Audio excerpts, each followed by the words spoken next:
I very old man with the enormous wings. Gabriel Garcia Marquez. ഉച്ചയ്ക്ക് പോലും വെളിച്ചം കുറവായിരുന്നു.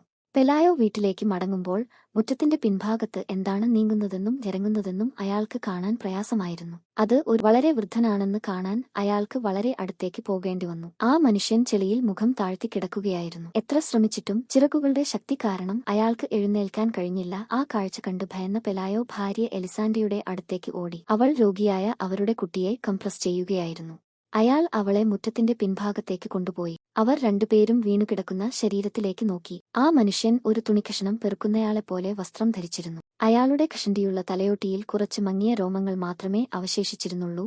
വായിൽ വളരെ കുറച്ച് പല്ലുകൾ മാത്രമേ ഉണ്ടായിരുന്നുള്ളൂ. അയാളുടെ ദയനീയ അവസ്ഥ നനഞ്ഞ മുതുമുത്തച്ഛന്റേതുപോലെയായിരുന്നു. ഇത് അയാൾക്ക് ഉണ്ടായിരുന്നിരിക്കാവുന്ന ഏതൊരു ആഡംബരത്തെയും ഇല്ലാതാക്കി. വൃത്തികെട്ടതും പകുതി പറിച്ചെടുത്തതുമായ അയാളുടെ വലിയ ബസാർഡ് ചിറകുകൾ ചെളിയിൽ കുടുങ്ങി. അവർ അവനെ വളരെ നേരം നോക്കി. വളരെ അടുത്തായി. പെലായോയും എലിസൻഡയും വളരെ പെട്ടെന്ന് തന്നെ അവരുടെ ആശ്ചര്യത്തെ മറികടന്നു.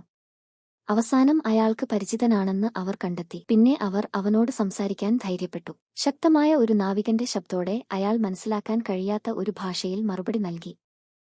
കൊടുങ്കാറ്റിൽ തകർന്ന ഏതോ വിദേശ കപ്പലിൽ നിന്ന് ഒറ്റപ്പെട്ടുപോയ ആളാണ് എന്ന് അവർ നിഗമനം ചെയ്തു. പിന്നെ അവർ ഒരു അയൽക്കാരിയെ കാണാൻ വിളിച്ചു.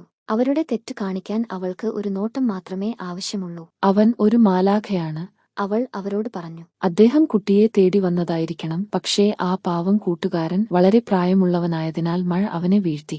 പിറ്റേന്ന് പെലായോയുടെ വീട്ടിൽ ഒരു മാംസരക്ത മാലാഖ് തടവിലാണെന്ന് എല്ലാവരും അറിഞ്ഞു. പെലായോ ഉച്ചകഴിഞ്ഞ് മുഴുവൻ അടുക്കളയിൽ നിന്ന് തന്റെ ജാമ്യക്കാരന്റെ ദണ്ടുമായി അവനെ നിരീക്ഷിച്ചു. ഉറങ്ങാൻ പോകുന്നതിനു മുമ്പ് അയാൾ അവനെ ചെളിയിൽ നിന്ന് വലിച്ചിറക്കി കോഴിക്കൂട്ടിൽ കോഴികളോടൊപ്പം പൂട്ടിയിട്ടു. കുറച്ചു കഴിഞ്ഞപ്പോൾ കുട്ടിക്ക് പനിയും ഭക്ഷണം കഴിക്കാനുള്ള ആഗ്രഹവും ഇല്ലാതെ ഉണർന്നു. അപ്പോൾ അവർക്ക് ഉദാരമനസ്ക് തോന്നി. 3 ദിവസത്തേക്ക് ശുദ്ധജലവും ഭക്ഷണവും ഉള്ള ഒരു ചങ്ങാടത്തിൽ മാലാഖയെ കയറ്റി സമുദ്രത്തിലെ അവന്റെ വിധിക്ക് വിടാൻ അവർ തീരുമാനിച്ചു.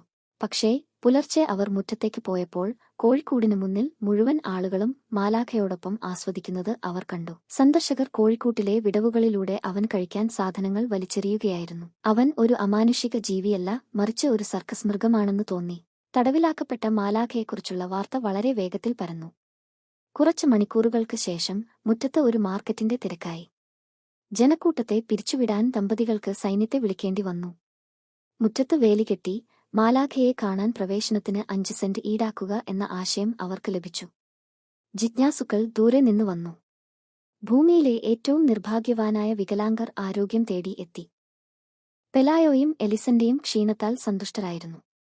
ഒരു ആഴ്ചയ്ക്കുള്ളിൽ അവരുടെ മുറികൾ പണം കൊണ്ട് നിറഞ്ഞിരുന്നു. പ്രവേശിക്കാൻ ഊഴം കാത്തുനിന്ന തീർത്ഥാടകരുടെ നിര ചക്രവാളത്തിന് പുറത്തേക്ക് എത്തി. സ്വന്തം പ്രവൃത്തിയിൽ പങ്കുചേരാതിരുന്ന ഒരേയൊരു വ്യക്തി മാലാഖ മാത്രമായിരുന്നു. കടം വാങ്ങിയ കൂട്ടിൽ സുഖമായിരിക്കാൻ അവൻ സമയം ചെലവഴിച്ചു. ആദ്യം അവർ അവനെക്കൊണ്ട് കുറച്ച് മോത്പോൾ കഴിക്കാൻ ശ്രമിച്ചു. പക്ഷേ അവൻ വഴുതന കഞ്ഞി മാത്രമേ കഴിച്ചുള്ളൂ. അവന്റെ ഏക അമാനുഷിക ഗുണം ക്ഷമ മാത്രമാണെന്ന് തോന്നി. കോഴികൾ അവന്റെ ചിറകിലെ പരാതങ്ങളെ പാരസൈറ്റ്സ് തിരഞ്ഞു അവനെ കൊത്തിയപ്പോൾ അവൻ വളരെ ക്ഷമ കാണിച്ചു. വികലാംഗർ അവന്റെ തൂവലുകൾ പറിച്ചെടുത്ത് കൈകാലുകളിൽ തൊടാൻ ശ്രമിച്ചപ്പോഴും അവൻ ക്ഷമ കാണിച്ചു. ഏറ്റവും കരുണയുള്ളവൻ പോലും അവന്റെ നേരെ കല്ലെറിഞ്ഞപ്പോഴും അവൻ ക്ഷമയോടെ നിന്നു.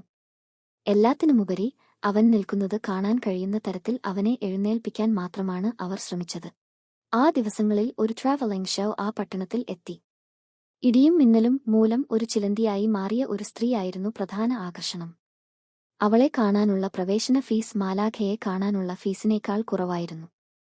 അതിനാൽ ആളുകൾ അവളെ കാണാൻ ഒഴുകിയെത്തി. അവളുടെ അസംബന്ധ അവസ്ഥയെക്കുറിച്ച് എല്ലാത്തരം ചോദ്യങ്ങളും ചോദിക്കാൻ ആളുകൾക്ക് അനുവാദമുണ്ടായിരുന്നു. വീട്ടുടമസ്ഥർക്ക് വിലപിക്കാൻ ഒരു കാരണവുമില്ലായിരുന്നു. അവർ ലാഭിച്ച പണം ഉപയോഗിച്ച് ബാൽക്കണികളും പൂന്തോട്ടങ്ങളുമുള്ള ഒരു ഇരുനില മാളിക പണിതു. വിന്റർ സീസണിൽ ഞണ്ടുകൾ അകത്തു കടക്കാതിരിക്കാൻ ഉയർന്ന വലയും മാലാഖമാർ അകത്തു കടക്കാതിരിക്കാൻ ജനാലകളിൽ ഇരുമ്പ് ബാറുകളും ഉണ്ടായിരുന്നു. പെലായോ ഒരു റാബറ്റ് വാറൻ, തിരക്കേറിയ ഒരു റെസിഡൻഷ്യൽ ഏരിയ സ്ഥാപിക്കുകയും ഒരു ബെയിലിഫ്, ജാമ്യക്കാരൻ എന്ന ജോലി എന്നേക്കുമായി ഉപേക്ഷിക്കുകയും ചെയ്തു. എലിസൻഡ് ഹൈ ഹീൽസ് ഉള്ള ചില സാറ്റിൻ പമ്പുകളും നിരവധി ഇറാലിസന്റ് സിൽക്ക് വസ്ത്രങ്ങളും വാങ്ങി. കോഴിക്കോട് മാത്രമാണ് ആരും ശ്രദ്ധിക്കാത്തത്.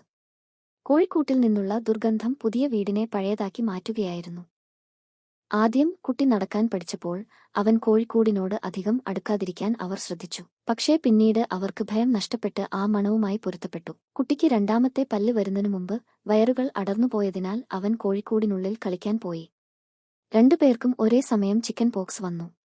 കുട്ടിയെ പരിചരിച്ച ഡോക്ടർക്ക് മാലാഖയുടെ ഹൃദയത്തിന്റെ ശബ്ദം കേൾക്കാനുള്ള പ്രലോഭനത്തെ ചെറുക്കാൻ കഴിഞ്ഞില്ല. ഹൃദയത്തിൽ വളരെയധികം ചൂളമിടിക്കുന്നതും വൃക്കകളിൽ നിരവധി ശബ്ദങ്ങൾ കേൾക്കുന്നതും അദ്ദേഹം കണ്ടെത്തി. എന്നിരുന്നാലും അവനെ ഏറ്റവും അത്ഭുതപ്പെടുത്തിയത് അവന്റെ ചിറകുകളുടെ യുക്തിയായിരുന്നു. പൂർണ്ണമായും മനുഷ്യജീവിയായ ആ ജീവിയിൽ അവ വളരെ സ്വാഭാവികമായി തോന്നി. മറ്റുള്ളവർക്കും അവ ഇല്ലാത്തത് എന്തുകൊണ്ടാണെന്ന് അവന് മനസ്സിലായില്ല. കുട്ടി സ്കൂളിൽ പോകാൻ തുടങ്ങിയപ്പോൾ വെയിലും മഴയും കൊണ്ട് കോഴിക്കൂട് തകർന്നു. മരിക്കാൻ പോകുന്ന ഒരു മനുഷ്യനെപ്പോലെ ആ ദൂതൻ തന്നെ ഇവിടെയും അവിടെയും വലിച്ചിടിച്ചു. അവൻ ഒരേ സമയം പലയിടത്തും ഉള്ളതായി തോന്നി. അവന് ഭക്ഷണം കഴിക്കാൻ പോലും കഴിഞ്ഞില്ല. അവന്റെ കണ്ണുകൾ മൂടൽമഞ്ഞായി മാറിയതിനാൽ അവൻ തൂണുകളിൽ ഇടിച്ചു. പെലായോ അവന്റെ മേൽ ഒരു പുതപ്പ് ഇട്ടു ഷെഡിൽ ഉറങ്ങാൻ അനുവദിച്ചു. അപ്പോഴാണ് രാത്രിയിൽ അവന് പനിയുണ്ടെന്ന് അവർ ശ്രദ്ധിച്ചത്. അവൻ മരിക്കാൻ പോകുകയാണെന്ന് അവർ കരുതി. അവർ പരിഭ്രാന്തരായി. എന്നിട്ടും അവൻ തന്റെ ഏറ്റവും മോശം ശൈത്യകാലത്തെ അതിജീവിച്ചു എന്നു മാത്രമല്ല, ആദ്യത്തെ വെയിൽ നിറഞ്ഞ ദിവസങ്ങളിൽ സുഖം പ്രാപിച്ചതായും തോന്നി. മുറ്റത്തിന്റെ ഏറ്റവും ദൂരെയുള്ള മൂലയിൽ അവൻ അനങ്ങാതെ പല ദിവസങ്ങളും കിടന്നു. ഡിസംബർ തുടക്കത്തിൽ അവന്റെ ചിറകുകളിൽ വലിയ കട്ടിയുള്ള ചില തൂവലുകൾ വളരാൻ തുടങ്ങി. അവ ഒരു പേടിപ്പക്ഷിയുടെ തൂവലുകൾ പോലെ കാണപ്പെട്ടു. ഒരു ദിവസം രാവിലെ എലിസണ്ട് ഉച്ചഭക്ഷണത്തിനായി ഉള്ളിക്കുലകൾ മുറിച്ചുകൊണ്ടിരിക്കുമ്പോൾ അടുക്കളയിലേക്ക് ഒരു കാറ്റ് വീശി. പിന്നെ അവൾ ജനാലക്കരികിലേക്ക് പോയി. പറക്കാനുള്ള ആദ്യ ശ്രമങ്ങളിൽ തന്നെ മാലാഖയെ കണ്ടെത്തി. ഇവ വളരെ വിചിത്രമായിരുന്നു. വായുവിൽ ഒരു പിടി കിട്ടാതെ അവൻ ഷെഡ് ഇടിച്ചു നിരത്താൻ പോലും തയ്യാറായി. പക്ഷേ പിന്നീട് അവൻ ഉയരത്തിലെത്തി. അവസാന വീടുകൾ കടന്നുപോകുന്നത് കണ്ടപ്പോൾ എലിസണ്ട് തനിക്കും അവനും വേണ്ടി ഒരു ആശ്വാസ നെടുവീർപ്പിട്ടു. ഒരു വൃദ്ധ കഴുകന്റെ അപകടകരമായ അടിയുടെ ശബ്ദത്തോടെ അവൻ എങ്ങനെയോ സ്വയം ഉയർത്തിപ്പിടിച്ചു. ഉള്ളി മുറിച്ചെടുക്കാൻ തുടങ്ങിയിട്ടും അവൾ അവനെ നിരീക്ഷിച്ചുകൊണ്ടിരുന്നു. അവനെ കാണാൻ കഴിയാത്തതുവരെ അവൾ നിരീക്ഷിച്ചുകൊണ്ടിരുന്നു. അവൻ അവളുടെ ജീവിതത്തിൽ ഇനി ഒരു ശല്യമായിരുന്നില്ല, മറിച്ച് കടലിന്റെ ചക്രവാളത്തിലെ ഒരു സാങ്കല്പിക ബിന്ദുവായിരുന്നു.